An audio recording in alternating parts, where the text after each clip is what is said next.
아멘. 네.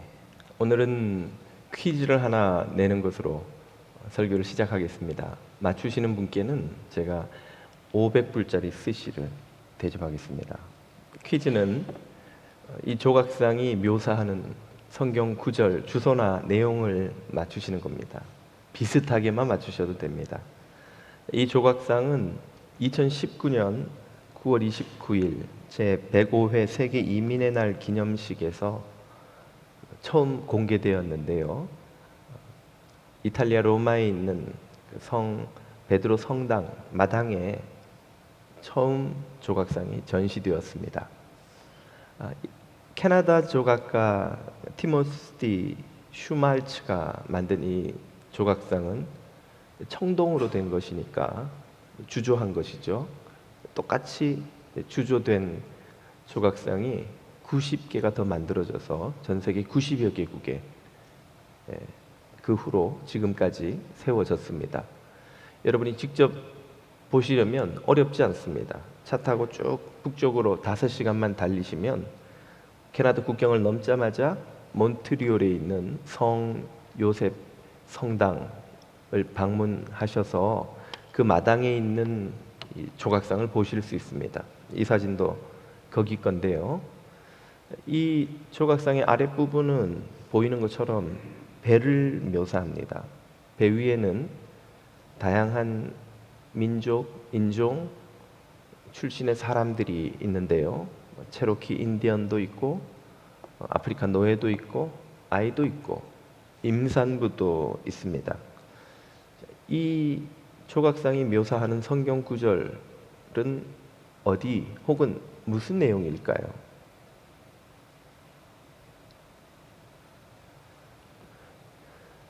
500불짜리 스시 드실 수 있는 찬스인데 힌트를 좀 드리자면 사람들의 모습 사이에 뭔가 삐죽이 이렇게 솟아 있는 게 보이죠? 좀 더 띄워주시겠습니까? 저 뾰족한 게 뭘까요? 예, 날개입니다. 날개라면 저 사람들 사이에 뭐가 있다는 이야기일까요? 예, 조각상의 제목은 Angels Unawares, 숨겨진 천사들입니다. 이 난민, 이민자들, 떠돌이들, 배 타고 들어오는 사람들 사이에 천사가 있다는 것이죠. 이 조각상이 묘사하는 것은 바로 히브리서 13장 2절입니다. 손님 대접하기를 잊지 말라. 이로써 부지 중에 천사들을 대접한 이들이 있었느니라. 이 구절은 창세기 18장에 아브라함이 나그네를 대접하다가 천사를 대접한 그 사건을 배경으로 하는데요. 한글 성경은 손님이라고 번역해서 원어의 의미에서 많이 멀어져 버렸습니다. 손님, 그러니까 우리 집에 찾아온 귀한 객, 이런 느낌이 들지만 영어 성경은 좀 더 원어에 가깝게 strangers, 낯선 이들, 이방인들, 나그네들이라는 의미를 강조하죠. 우리 집에 찾아온 손님과 낯선 이방인, 나그네, 난민들은 느낌이 상당히 다르죠. 히브리서가 강조하는 것은 우리 집에 찾아온 귀한 분을 잘 대접하라는 것이 아니라 strangers, 낯선 이들, 난민들, 떠돌이들, 객들을 대접하라는 것이죠. 퀴즈를 하나만 더 내보면 이 배 위에 있는 사람은 모두 몇 명이나 될까요?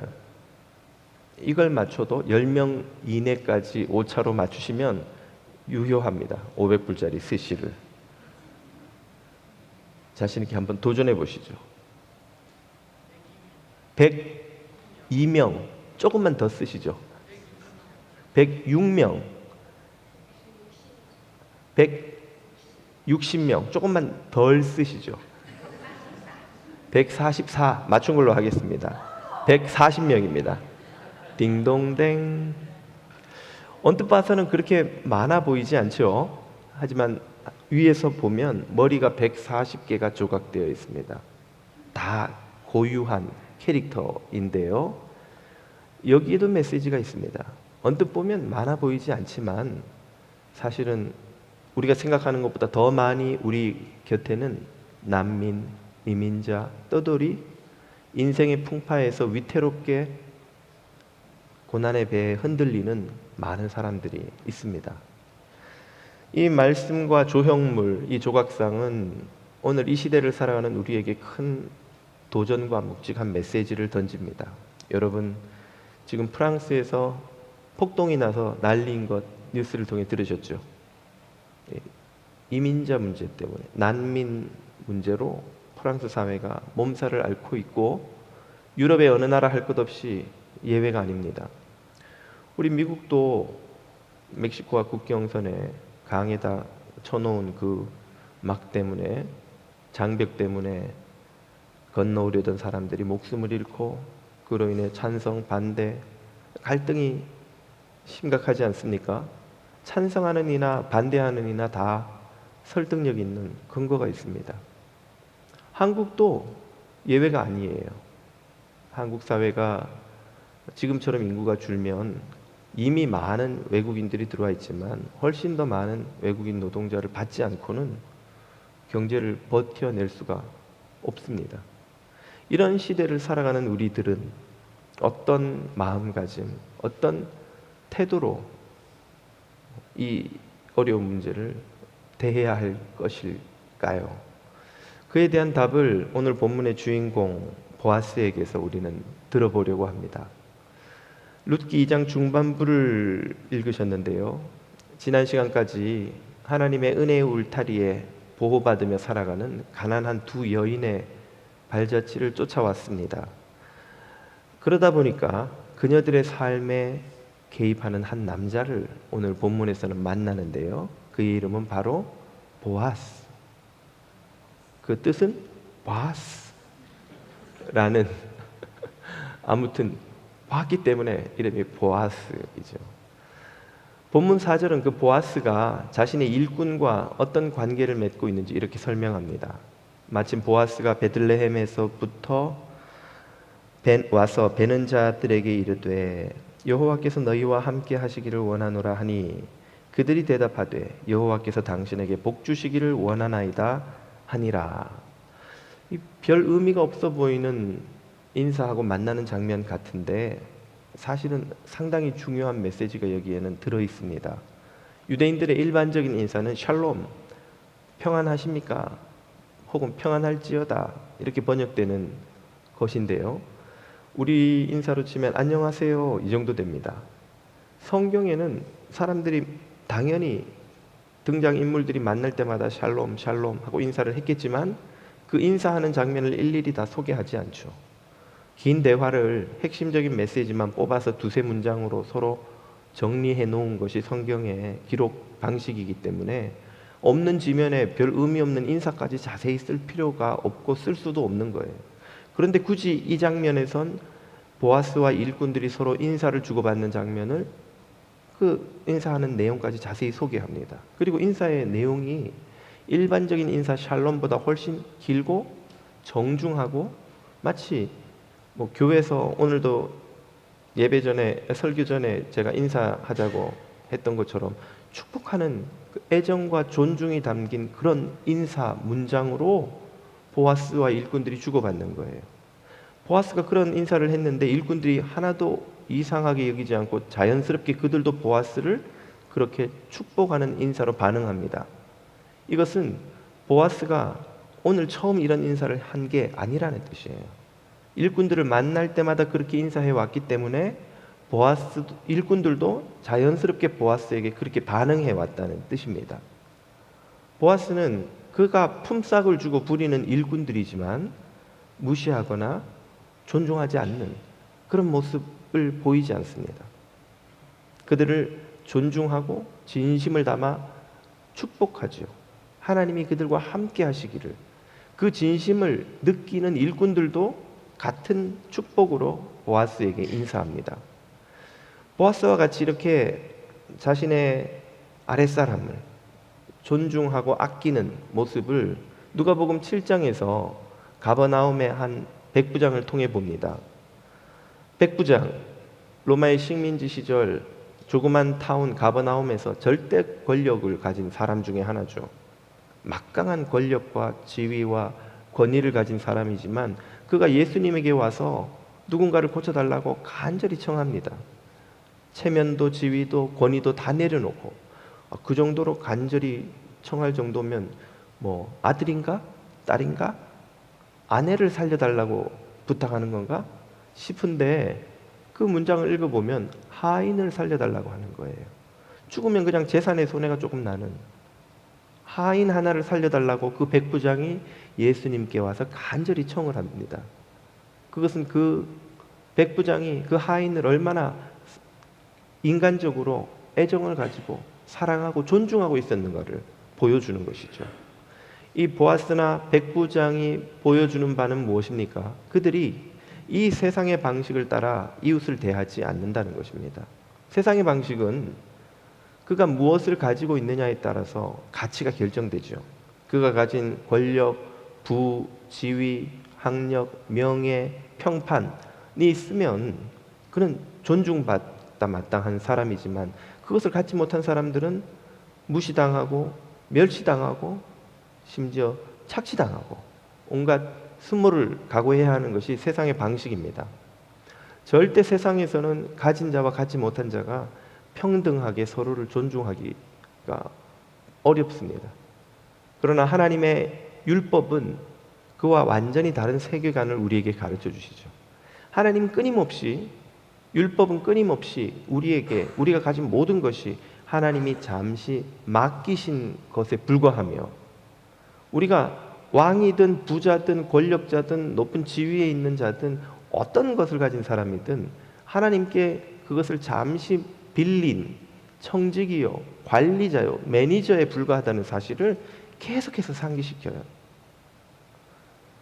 우리가 무엇을 가졌든 가지지 못했든 상관없이 하나님 앞에서 그분의 형상으로 지음받은 존귀한 자녀라는 사실을 끊임없이 율법은 우리에게 가르쳐 줍니다.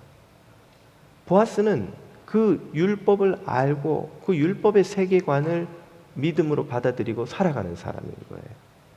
그에게 있어서는 자신이 돈 주고 부리는 품삯을 받는 일꾼들조차도 존중해야 하며 절대로 멸시해서는 안 되는, 무시해서는 안 되는 자라는 세계관을 갖고 그는 살아가는 사람이죠.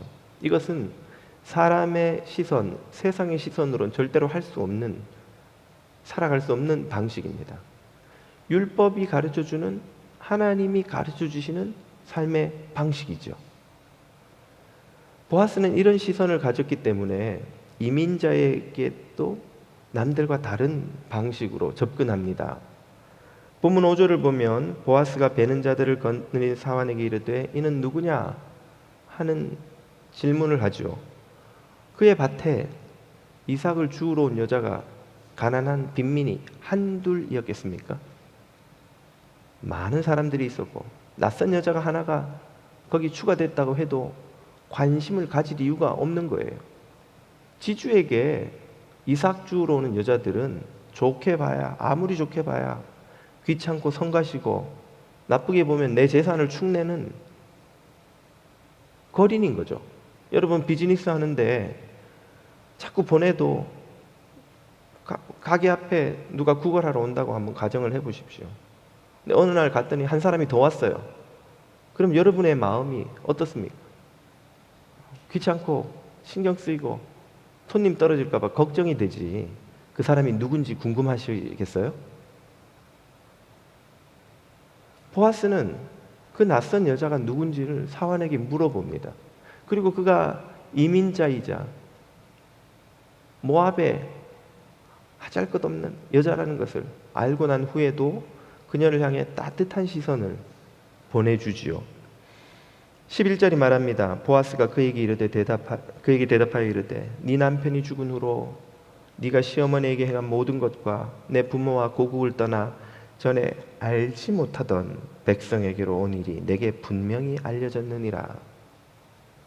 보아스는 그가 들은 그녀에 대한 평판으로 정확하게 그녀를 칭찬하고 인정해 줍니다. 이게 쉬운 것 같지만 쉽지 않습니다. 막상 이런 사람이 여러분 비즈니스나 여러분 삶에 개입한다고 한번 가정을 해보십시오. 세상에서 이런 여자들이, 이런 형편에 있는 사람들이 당하는 대우라는 건 대개 어떤 건가요?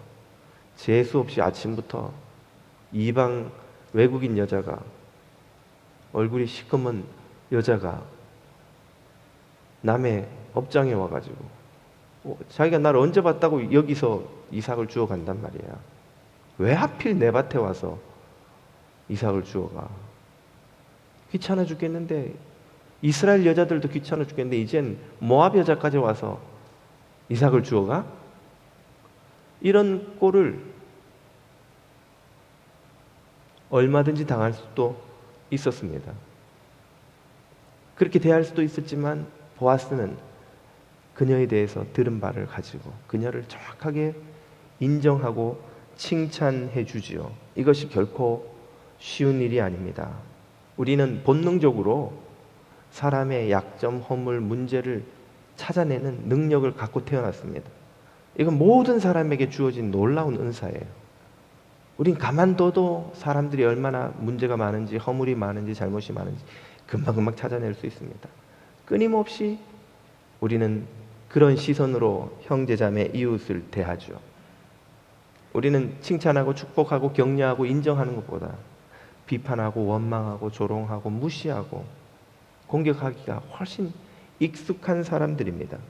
우리에게는 이웃의 장점, 공로, 수고를 바라보는 그런 시선이, 따뜻한 시선이 잘 없습니다. 그런 시선은 우리 자연인에게 없는 거예요. 그런 시선을 갖고 살아가는 사람이 있다면 그는 놀라운 은혜를 입은 사람입니다. 그런 시선은 우리같이 가망 없는 죄인들을 아들의 보혈로 씻으시고 의롭다고 인정하시고 정결하다고 인정해 주시고 천국 백성이라고 불러주시는 하나님의 은혜가 있는 사람만이, 그 하나님의 시선이 있는 사람만이 가능한 시선이요 마음가짐입니다. 보아스는 바로 그런 마음가짐으로 이방 여자, 보잘것없는 여자 룻을 평가하고 인정해주고 있는 거예요.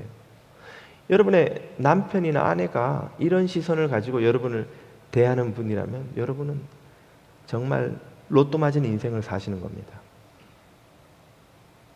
여러분의 부모님이 혹시 그런 따뜻한 시선을 가진 분이셔서 그런 부모님 밑에서 자라셨다면 여러분은 정말 엄청난 유산을 물려받으신 겁니다. 안타까운 것은 우리 중 대부분이 그런 복을 누리지 못하죠.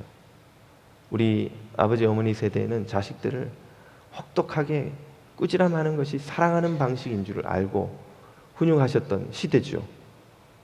아이가 공부를 30등 하다가 20등을 해오면 10등이나 올랐네 그렇게 말하기보다는 니네 사촌은 전교 1등 했다더라. 너는 언제 한번 반 1등이라도 해볼래? 우리는 그렇게 말하는 게 자녀를 격려하고 인커리지해서 공부를 더 잘하게 만드는 길인 줄로 알고 살아왔어요. 칭찬하면 교만해지는 줄 알고 칭찬하지 마, 교만해져. 그래서 우리는 결혼하고도 남편에게, 아내에게 똑같은 방식으로 대합니다. 남편의 수고를 고마워하기보다 남편이 더 발전할 수 있는데 왜 열심히 안 하나? 돈을 더 열심히 안 버나? 아내가 더 잘할 수 있는데 왜 더 잘 못하는가? 끊임없이 우리는 서로를 비판하고 꾸지람하는 것이 사랑인 줄 알고 착각하고 살아갑니다. 우리가 그런 복을 누리지 못했다면, 그리고 그런 복을 지금 누리지 못하고 있다면 방법이 있습니다. 지금부터 우리가 그 복을 가족들에게 주기 시작하면 됩니다. 우리의 남편, 아내, 자녀들에게 따뜻한 시선으로, 하나님의 시선으로 그 아들을 보고, 그 딸을 보고, 그 남편과 아내를 보고 나랑 결혼해줘서 고맙고 우리 집에 태어나줘서 고맙고 나의 아들이, 딸이 되어줘서 고마운 그 은혜를 발견하는 시선을 우리가 가지기 시작해야 합니다. 그것은 당연히 우리가 결심한다고 되는 일이 아니지요. 은혜의 시선으로 이 세상을 바라보시는 주님, 하나님이 세상을 이처럼 사랑하사 독생자를 주셨으니 이는 그를 믿는 자마다 멸망치 않게 하려 하심이라. 이 사랑의 마음으로 세상을 바라보시는 하나님의 은혜가 우리의 마음에 가득 찰 때에 그제서야 우리는 우리 자신도 우리의 이웃도 우리의 가족도 은혜의 시선으로 바라볼 수 있습니다.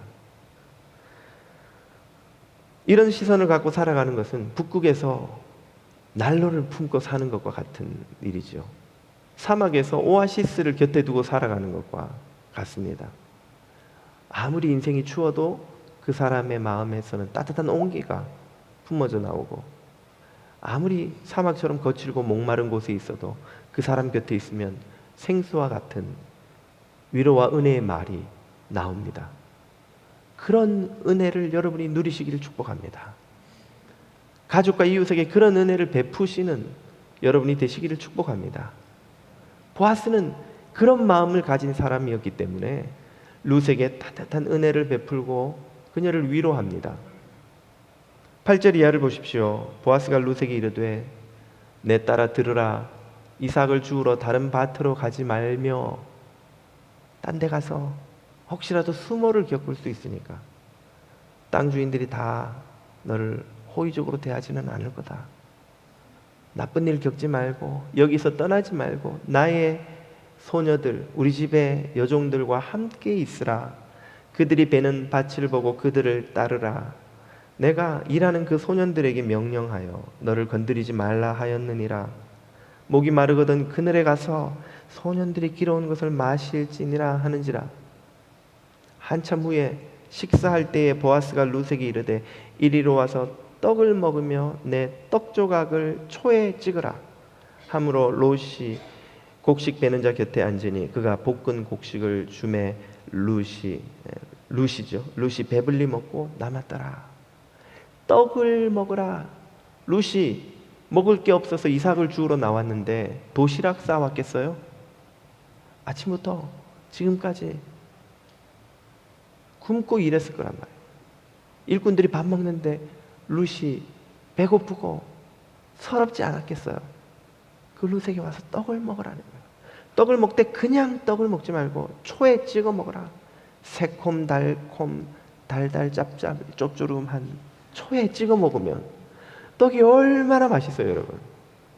여러분 빵도 그냥 빵보다 크림빵 또 뭐 이런 이렇게 조리한 빵 맛있잖아요.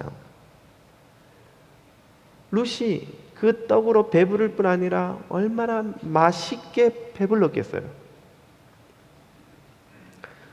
굶주림을 모르는 시대를 우리는 살아갑니다만 우리 부모님 세대는 배고픔이란 게 뭔지 아시죠? 그 배가 고파 서러운 사람에게 맛있게 배부른 떡을 주어 먹게 하는 것 얼마나 큰 사랑이요 은혜인지 모릅니다. 보아스는 그런 은혜를 난민이자 이방인인 객인 모압 여자에게 베푸는 따뜻한 난로를 가슴에 품은 사람이었습니다. 은혜로 사는 남자였죠. 여러분도 만약 룻 같은 사람이 곁에 있다면 그런 보아스와 같이 초를 찍은 맛있는 떡을 대접하고 싶지 않으세요? 그러시죠? 예. 그럴 수 있습니다. 벌써 한 7, 8년이 넘은 것 같은데 우리 교회에서 그전에도 결연한 교우들이 많이 계셨지만 월드비전을 한번 초청해서 결연 행사를 했습니다. 한 100여 분이 그때도 새롭게 결연해서 매달 30불, 요즘은 한 35불 올랐던데 이렇게 후원을 해주시죠. 그러면 여러분 가까이 있는 중미, 남미 혹은 멀리 아시아, 아프리카에 있는 빈국의 가난한 아이들이 그걸로 학비도 쓰고 혹은 급식비로도 쓰고 학용품을 구입하기도 하는 그런 용도로 아이를 후원하는 용도로 쓰입니다. 룻처럼 배고픈 아이들을 먹이고 위로할 수 있죠. 예. 조만간 다시 한번 결혼 행사를 또 했으면 하는 바람이 있습니다. 보아스는 그렇게 룻에게 은혜를 베풀고 그녀를 축복합니다. 12절 여호와께서 내가 행한 일에 보답하시기를 원하며 이스라엘의 하나님 여호와께서 그의 날개 아래 보호를 받으러 온 내게 온전한 상 주시기를 원하노라. 은혜를 베푼 데 더해서 어떤 마음으로 보아스가 그렇게 하는지를 이 축복을 통해 보여주죠. 하나님이 너에게 은혜와 상 베푸시기를 바란다. 내 마음도 너에게 은혜를 베풀기를 바란다. 이 축복의 말이 룻에게 얼마나 큰 위로가 되는지 모릅니다. 이런 축복을 하는 게 쉬워 보이지만 쉽지 않습니다, 여러분. 세상은 여러분을 축복합니까? 저주합니까? 한번 생각해 보세요. 미국이고 한국이고 아이들 문장에는 욕이 빠지면 말이 안 됩니다. 욕으로 시작해요. 미국은 F로 시작하고 한국은 S로 시작해서 욕하고 시작하고 관계사를 욕하고 넘어가고 전미사를 욕하고 끝내고 그래야 말이 돼요. 그 아이들이 크면 사람들 앞에서 욕은 안 하지만 마음은 그대로예요. 욕이 왜 나옵니까, 여러분? 마음에 분노가 가득하기 때문에 그래요. 세상은 끊임없이 우리를 저주해요. 세상에 여러분 직장 나가셨는데 여러분을 막 환영해주고 축복해주고 막 여러분 잘 되기를 바라는 상사 혹시 만나시는 분 계세요? 그런 바이어들 만나시는 분 계십니까? 어떻게든 여러분에게서 이익을 더 빼내려고 생각하지 않고 여러분 비즈니스가 잘 되게 도와주려고 막 안달이 난 그런 바이어들, 그런 고객들, 그런 파트너들 혹시 같이 비즈니스 하시는 분 계십니까? 정말 복받은 사람이죠. 있다면 대부분은 어떻게 하면 여러분에게서 자기의 이익을 더 최대한 많이 빼갈까 바라고 그것이 되지 않을 때는 여러분을 저주하는데 주저하지 않습니다. 보아스는 그녀를 진심으로 축복하고 있죠. 축복은 무엇이 있기 때문에 가능합니까? 주머니에 돈이 있어야 물건을 살 수 있듯이 영혼의 은혜가 있어야 축복을 할 수 있는 거예요. 여러분 관심도 없는 사람, 좋아하지도 않는 사람 앞에 가서 축복의 말을 한번 해보십시오. 한번 해보세요. 되는가? 축복이 나오질 않아요. 입이 떨어지질 않습니다. 낯간지러워서 못해요. 나는 이 사람 좋아하지도 않는데 이 사람한테 축복을 하라니. 축복은 엄청난 능력이면서 은혜이면서 복입니다. 목사의 보람 중에 하나는 원 없이 축복할 수 있다는 거예요.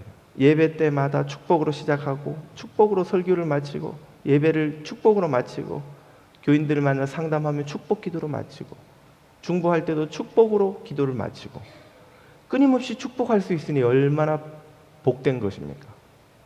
저희 어릴 때는 권사님들이 1부 예배 마치고 주방에서 막 일하다가 2부 예배 끝날 시간 되면 잠깐만 그래놓고 막 예배당에 다시 뛰어 올라가요. 그리고 좀 이따 내려와서 왜 어디 갔다 왔어요? 그러면 목사님 축복 기도 받고 왔어. 축복 기도를 받아야 돼. 축복 기도를.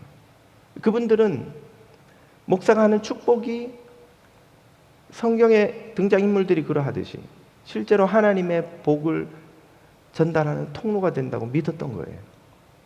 그런 복을 줄 수 있으니 목사가 얼마나 복된 자리입니까? 혹시 여러분이 목사만 그럴 수 있나요? 말로 하는 거 우리도 다 할 수 있을 것 같은데요? 하실지 모르겠습니다. 그 생각이 맞습니다. 여러분도 모두 할 수 있는 놀라운 은총의 도구가 바로 축복이에요. 베드로 사도는 모든 성도들에게 이런 사명이 있다고 이렇게 말합니다. 악을 악으로 욕을 욕으로 갚기 때문에 세상에는 악의 악순환이 끊임없이 이어집니다. 그러나 성도 여러분은 그렇게 갚지 말고 도리어 서로 복을 빌라. 이 복을 빌게 하려고 너희가 부르심을 받았나니 이는 복을 서로가 서로에게 이어받게 하려 하심이라. 여러분이 목사가 하듯이 만나는 모든 사람에게 모든 상황에 모든 일에 축복 축복해 보십시오. 거기에 하나님께서 복을 내리실 줄로 믿습니다. 먼저 남편과 아내부터 축복해 보세요. 어저께 내가 당신 짜증내고 신경 긁은 거 미안해. 사과로 시작하시고, 당신이 정말 잘 되기를 나는 바래. 당신이 오늘 행복하기를 바래. 당신이 오늘 마음에 위로가 있기를 바래. 회사에서 잘 안 됐던 일 잘 풀리기를 나는 축복해. 당신이 하는 모든 일에, 당신이 가정을 꾸리는 것에, 당신이 자녀들을 돌보는 모든 것에 하나님의 지혜와 은혜와 기름 부으심이 함께 하기를 나는 바래. 축복을 시작해 보세요. 처음에는 좀 닭살이 돋아요. 왜 그래 또? 목사님 뭐 시켰어? 낯간지럽고 막 그럴 수 있어요. 그러나 여러분, 축복에는 능력이 있습니다. 일단 축복을 시작하면 관성이 붙어서 막 점점 더 축복의 순작용이 일어나요. 이 나비 효과처럼 은혜의 태풍이 일어납니다. 아이들을 막 축복하기 시작할 수 있어요. 아이들 이름마다 그 아이들, 솔직히 인간적으로 그럴 때 있죠. 내 애만 아니면 갖다 버리고 싶은. 있어요, 없어요? 목사도 있는데 여러분이 없다고 하실 겁니까? 그럴 때도 있죠. 내 자식이라도 진짜 마음에 안 들 때가 있습니다만, 그 아이가 가진 장점이 있고 은사가 있고 하나님이 주신 선물이 분명히 있어요. 그걸 보게 해달라고 기도하고, 그걸 가지고 축복하고, 너는 이렇게 성격이 불 같아서 나중에 하나님을 위해 불처럼 일할 수 있겠구나. 축복해 주세요. 실제로 그런 사람들이 가진 은사가 있어요. 그 아이의 가능성을 보고 축복해 주고, 동료들을 그런 마음으로 장점을 찾아내어서 축복해 주고, 부하 직원을, 상사를, 바이어를, 고객을 만나는 사람마다 그렇게 축복해 줄 때 하나님께서 복을 이어받게 하신다는 이 약속의 말씀을 성취시켜 주십니다. 기적이 일어나게 해 주십니다. 그의 삶에서 은혜의 태풍이 일어나게 해 주십니다. 그걸 하라고 이 사명을 주시는 거예요. 그리고 이런 사명이야말로 이 아프고 상처받고 병든 세상을 치유하는 진정한 위로와 기쁨을 줍니다. 보아스의 이 축복의 말을 듣고 룻이 어떻게 반응합니까? 13절을 보십시오. 내 주여, 내가 당신께 은혜 입기를 원하나이다. 나는 당신의 하녀 중에 하나와도 같지 못하오나 당신이 이 하녀를 위로하시고 마음을 기쁘게 하는 말씀을 하셨나이다 하니라. 룻이 마음이 어땠겠어요? 이삭을 주우러 나오면서 당당하게 내가 이삭 오늘 많이 줄 거야. 내가 이삭 주는데 누가 나한테 뭐라 그러겠어? 그런 마음으로 나왔겠어요? 두렵고 떨리고, 율법에는 이삭을 죽게 내버려 두라고 했지만 항상 법보다 주먹이 가까운 법인데, 땅 주인들이 와서 욕하고 저주하고 쫓아내면 어떻게 할 거예요? 그 험한 일꾼들이 가득한 들판에서 갑자기 여자 혼자서, 무슨 가족도 없는 이방 여자 같으면 얼마나 위험에 노출되어 있습니까? 어느 사회나 무슨 일을 당할지 어떻게 알고, 어떤 수모를 당할지 어떻게 알고, 내가 죽은 것으로 시어머니랑 나랑 입에 풀칠이나 할지 어떻게 알고, 언제까지 이런 불안하고 두렵고 힘든 삶을 살아야 될지 어떻게 알고, 얼마나 그녀의 마음이 두렵고 떨렸겠어. 얼마나 눈치가 보이고, 죽을 때마다 사람들이 나를 안 보나. 같은 줍는 여자들 중에서도 끼리도 이스라엘 여자들이 모압 여자라고 어디 이방 것이 여기 와가지고 욕하고 눈치 주고 하지 않겠어요? 얼마나 두렵고 떨리고 부끄럽고. 그런 룻에게 보아스는 은혜를 베풀 뿐 아니라 진심으로 애정을 담아 따뜻한 축복과 위로의 말을 하는 거예요. 네가 어떤 결단을 했는지 내가 잘 알고 있고, 당신의 날개 아래 피하러 온 자녀를 하나님이 어떻게 맞아주실지 내가 잘 알고, 내가 믿는 하나님은 너 같은 약한 자들을 품으시고 상 주시는 하나님이시다. 걱정하지 말아라. 그런 뜻이에요. 하나님이 너에게 상 주실 거예요. 하나님이 너를 돌봐주실 거야. 그런 축복의 말이죠. 그 말을 듣고 룻이 얼마나 위로를 얻었겠어. 얼마나 마음이 기뻤겠어. 한 줄기 위로의 빛, 희망의 빛, 소망의 빛을 발견한 듯이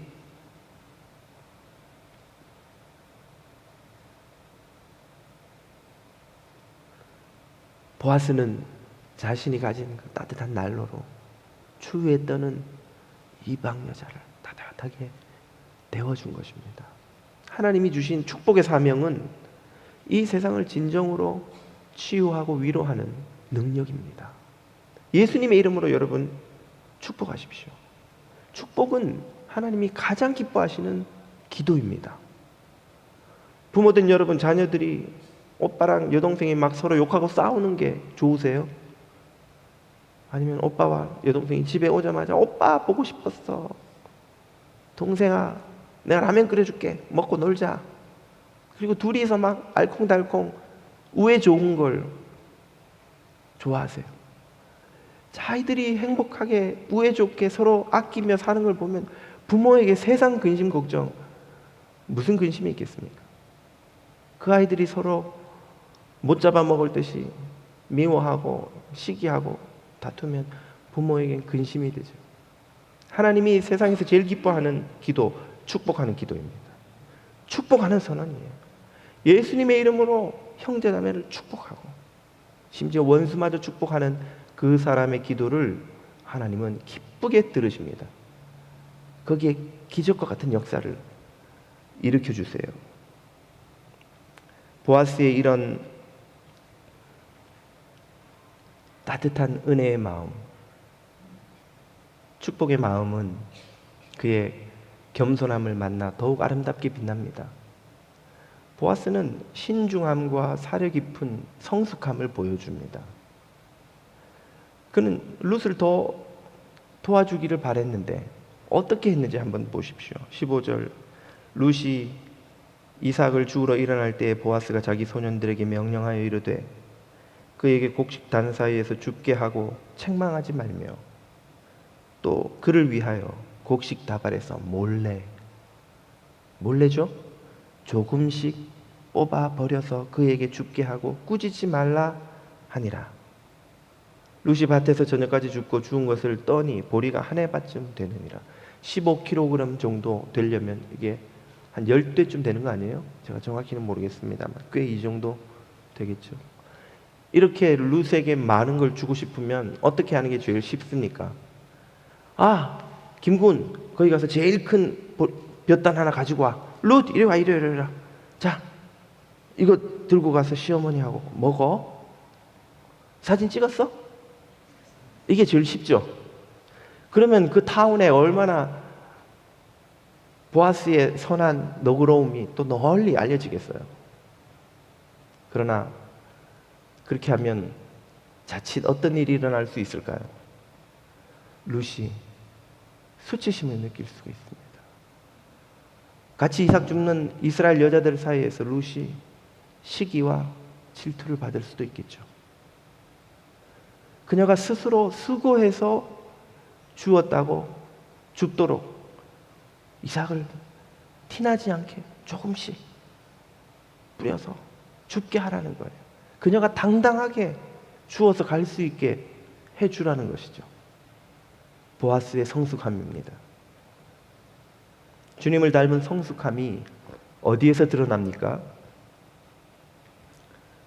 그의 삶에서 자신이 드러나는지 그리스도를 드러내는지를 보면 알 수 있죠. 미숙한 사람일수록 자신을 드러내고 싶어 합니다. 성숙한 사람일수록 그리스도를 드러내려고 하나님의 영광을 드러내려 하죠. 그래서 예수님은 오른손이 하는 것을 왼손이 모르게 하라고 하셨죠. 우리는 오른손이 하는 것을 온 세상이 다 보게 하라. 내가 하는 이 아름다운 선행을 온 나라가 다 알게 하라. 우리를 드러내고 싶어서. 드러내지 않으려고 애쓰는 것까지 드러나게 하라. 드러내지 않으려고 한 것 또 드러내고 싶어서 결국 누가 드러나기를 바라는 거예요. 결국 자기가 드러나. 보아스는 주님을 드러내는 사람이었습니다. 오늘 참 그리스도인의 삶은 그리스도를 드러내는 삶입니다. 보아스가 어떻게 그런 성정을 타고났습니까? 보아스가 은혜로운 사람이기 때문이 아닙니다. 보아스가 믿는 하나님, 주야로 율법을 묵상하고 그 가르치는 대로 행하기를 애쓰는 자들에게 하나님이 비추어 주시는 은혜의 빛이 보아스를 통해 반사되는 거예요. 이것은 마치 달이 그 자체로는 빛을 내지 못하지만 햇빛을 받아 밤을 밝히는 것과 같습니다. 우리는 주님처럼 온 세상을 밝히는 구원의 빛을 뿜을 수 없습니다. 우리에게는 선한 은혜의 빛이 없어요. 그러나 주님을 바라보면 그 빛이 우리에게 비춰서 우리의 주변을 은은하게 밤을 밝히듯 우리의 가족을 밝힐 수 있고 우리의 일터를 밝힐 수 있고 우리가 살아가는 주변 세상을 밝힐 수 있습니다. 그거면 충분한 거예요. 보아스는 그저 룻에게 그가 할 수 있는 작은 사랑을 배려를 베풀었지만 그것이 나비 효과를 일으켜 거대한 은혜의 태풍을 만들어내지 않습니까? 다윗 왕조를 만들어갑니다. 인류의 구원 역사의 한 획을 긋습니다. 하나님이 보아스를 사용하셔서 롯과 나오미만 구원하신 게 아니라 이스라엘 민족과 인류를 구원하시는 메시아의 조상이 되게 하시죠. 오늘 우리도 세상을 구원하는 위대한 영웅, 위인이 될 수 없습니다. 그러나 나의 배우자와 자녀와 가족 친지를 위로하고 배려하고 품고 우리 곁에 찾아온 낯선 이들을 따뜻하게 팔 벌려 따뜻한 시선으로 맞아줄 수 있는 달처럼 은은한 빛을 비추는 것은 가능합니다. 주님을 바라볼 때 말이죠. 십자가의 주님을 바라보면 바라볼수록 그분의 은혜의 빛이 더욱 우리의 마음을 충만히 채우고 그 빛은 반드시 새어나와서 주변 사람들도 따뜻하게 만듭니다. 여러분도 성령을 모신 하나님의 자녀이므로 보아스와 같이 다 주님이 사용하시는 축복의 통로가 될 수 있습니다. 사랑하는 교우 여러분, 달처럼 주님의 은혜를 세상에 반사하여 비추어내는 저와 여러분이 다 되시기를 축복합니다.